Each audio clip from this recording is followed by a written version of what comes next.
പ്രവാസി മീഡിയയുടെ പുതിയൊരു വീഡിയോയിലേക്ക് എല്ലാവർക്കും സ്വാഗതം. ഞങ്ങൾ ബഹയിലെ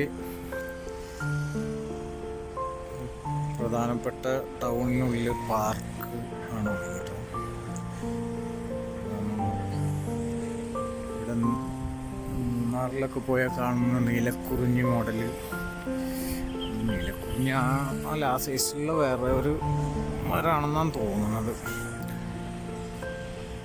കുറച്ച് കാലമായിട്ട് ഇതിൻ്റെ പൂവും ഒന്നും ഉണ്ടായിരുന്നില്ല കേട്ടോ. ഇപ്പോൾ ഒരു മാസമായിട്ട് കുറേശ്ശെ ഇപ്പോൾ അതിങ്ങനെ തിളിർത്ത് ഇലകളൊക്കെ തിളിർത്ത് ഇങ്ങനെ പൂവൊക്കെ ആയിട്ട് വരുന്നുണ്ട് കേട്ടോ.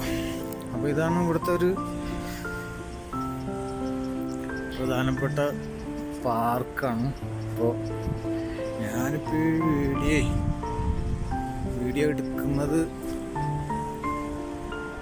ഇവിടെ ഒരു 10:30 ആയിട്ടുള്ളൂ. വൈകുന്നേരം ഒന്നും ഇവിടെ നിൽക്കാൻ തന്നെ സ്ഥലം ഉണ്ടാവില്ല, അത്രയും തിരക്കാട്ടോ. ഇപ്പോൾ കാലത്തായത് കൊണ്ടാണ് ഇവിടെ അങ്ങനെ അധികം തിരക്കൊന്നുമില്ല. ഇതിൻ്റെ പുറകിൽ നിങ്ങൾക്ക് കാണുന്നുണ്ട് ഒരു മഞ്ഞ ബിൽഡിങ്ങും ഏരിയയൊക്കെ. അങ്ങോട്ടും ഇതുപോലെ പാർക്ക് തന്നെയാണ്. അവിടെ സൂക്കുണ്ട്. സൂക്ക് തല്ലാത്ത നമ്മളെ നാട്ടിലെ ചന്ത എന്നൊക്കെ പറയണ അതിൻ്റെ ആഴ്ചയിൽ ഒരു ദിവസമൊക്കെ ചന്തകളൊക്കെ ഉണ്ടാവുമല്ലോ, പെരുമ്പിൽ അവർ ചന്ത അങ്ങനെ അവരെ എന്നൊക്കെ പറയില്ല. അതുപോലത്തെ ഒരു പരിപാടി ഉണ്ട് ഇവിടെ. ഇവിടെ ചൊവ്വാഴ്ചയാണ്. ചൊവ്വാഴ്ച ഇതിൻ്റെ ഉള്ളിലൊരു സൂക്കുണ്ട്. അവിടെ ഇവിടുത്തെ പ്രധാനപ്പെട്ട കച്ചവടം നടക്കുന്നൊരു ദിവസമാണ്. അവിടെ പുറത്തുനിന്നൊക്കെ ഒരുപാട് ആളുകളും കച്ചവടക്കാരൊക്കെ വന്നിട്ട് ഭയങ്കര തിരക്കാവും അവിടെ കേട്ടോ. അത് ആഴ്ചയിൽ ഒരു ദിവസം ഉണ്ടാവുള്ളൂ, ചൊവ്വാഴ്ച.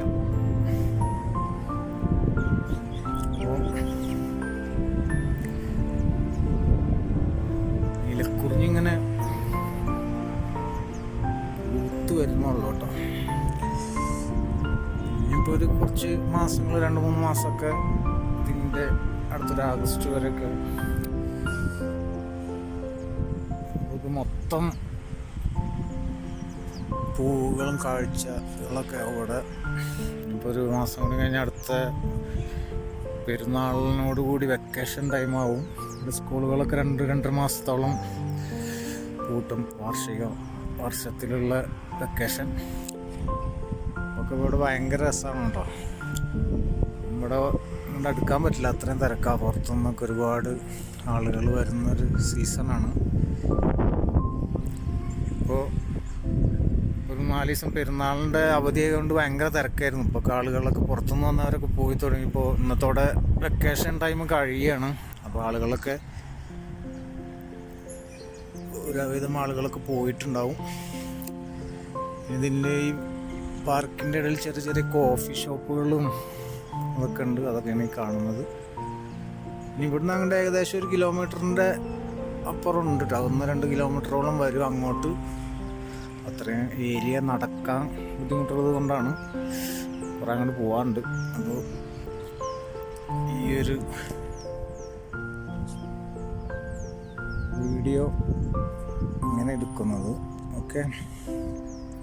നീലക്കുറിഞ്ഞി നല്ല സ്റ്റൈലായിട്ട് നിൽക്കുന്നുണ്ട് കേട്ടോ. നീലക്കുറിഞ്ഞി ഞാൻ പറയുന്നു കേട്ടോ. ഇതെന്താണെന്ന് എനിക്ക് മനസ്സിലായില്ല, പക്ഷെ നല്ല രസം ഭംഗിയാണ് കാണാം. ഇതിൽ വെള്ളം രാത്രി ഭയങ്കര രസമാണ്. ഇപ്പോൾ വെള്ളം എടുത്തിക്കണം. വെള്ളമൊക്കെ ചെറിയ ചെറിയ പണികൾ നടക്കുന്നു. അപ്പോൾ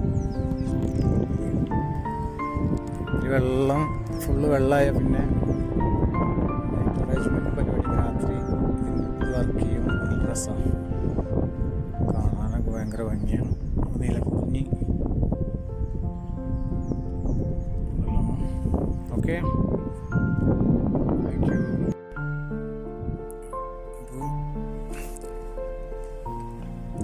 ബഹയിലൊരു മെയിൻ സെൻട്രൽ ഭാഗമാണ് കേട്ടോ. ഇത് ഇവിടുത്തെ ഈ കാണുന്ന ഗ്ലാസിൻ്റെ ബിൽഡിംഗ് ഇവിടുത്തെ ബലദിയുടെ കോർപ്പറേഷൻ ഓഫീസ്. ഇവിടുത്തെ ബലദിയുടെ ഒരു ഓഫീസാണ്. ആ കാണുന്ന അതിന് തൊട്ടടുത്ത് കാണുന്ന 2 മിനാരങ്ങൾ പോലത്തെ ഇവിടുത്തെ മ്യൂസിയമാണ്. ഈ കാണുന്നത് ഇവിടുത്തെ പ്രാദേശിക കോടതി ആണ്. അതിൻ്റെ തൊട്ടടുത്ത ബിൽഡിങ് ഇവിടുത്തെ പാർക്കിംഗ് പ്ലേസ് ആണ് കേട്ടോ. വലിയ ഗ്രൗണ്ടാണ്.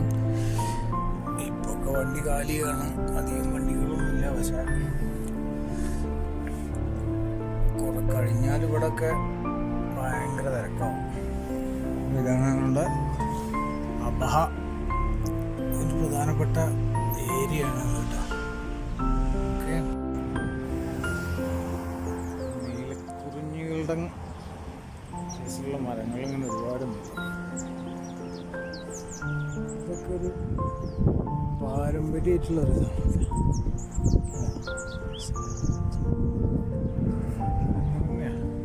പൊതുവേ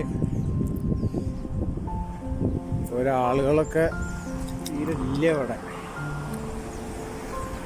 വൈകുന്നേരമൊക്കെ ആളുകൾ ഇവിടെ പൊതുവേ 4 മണി 3 മണി 4 മണിക്ക് ശേഷം ആളുകളൊക്കെ വെളിയിൽ ഇറങ്ങുള്ളൂ. അപ്പൊക്കെ ചൂടും വെയിലൊക്കെ ഉള്ള കാരണം കുറച്ചധികം ആളുകളൊന്നുമില്ല. ഇവിടുത്തെ ഒരു പ്രമുഖ ഹോസ്പിറ്റലായിരുന്നു കേട്ടോ, അബഹ പ്രൈവറ്റ് ഹോസ്പിറ്റലിൽ നിന്നാണ് കാലങ്ങളായിട്ട്. ഇപ്പോൾ ഇത് ഇവിടുന്ന് ഒഴിഞ്ഞു. ഇവരിപ്പോൾ ഈ സിറ്റിക്കുള്ളിലുള്ള പഴയ ബിൽഡിങ്ങുകളൊക്കെ പൊളിച്ച് പാർക്കൊക്കെ വലുതാക്കാൻ പോകണം. അപ്പോൾ ഈ ബിൽഡിങ്ങൊക്കെ ഇപ്പോൾ പൊളിച്ച് തുടങ്ങിയിരിക്കുന്ന ഒരു സൈഡിൽ നിന്ന് ഈ ഹോസ്പിറ്റലിൽ ഇപ്പോൾ പുതിയ ബിൽഡിങ് വെച്ച് അവർ ഇവിടുന്ന് ഇപ്പോൾ ഒരു 4 കിലോമീറ്റർ അപ്പുറത്തേക്ക് മാറി. ഈ കാണുന്ന ബിൽഡിങ്ങുകളൊക്കെ ഇവിടുന്ന് പോകാൻ പോവുക കേട്ടോ. ഇവിടെയൊക്കെ സിറ്റി ഒന്നും കൂടിയും ഹൈടെക് ആക്കാൻ പോവുകയാണ്. ആ കാണുന്ന ഒരു സൗദിൻ്റെ കൊടിയാണ്, അതിൻ്റെ അപ്പുറത്ത് കാണുന്ന ആ ബിൽഡിങ് ഇവിടുത്തെ പുരാവസ്തു മ്യൂസിയമാണ്. അത് മാത്രം അവിടെ നിർത്തിയിട്ട് ബാക്കിയുള്ള ബിൽഡിങ് ഒരു ഇതൊക്കെ സിറ്റിക്കുള്ളിലുള്ള വലിയ പഴയ ബിൽഡിങ്ങുകൾ, ഒരുപാട് വർഷം പഴക്കമുള്ള ബിൽഡിങ്ങുകളാണ്.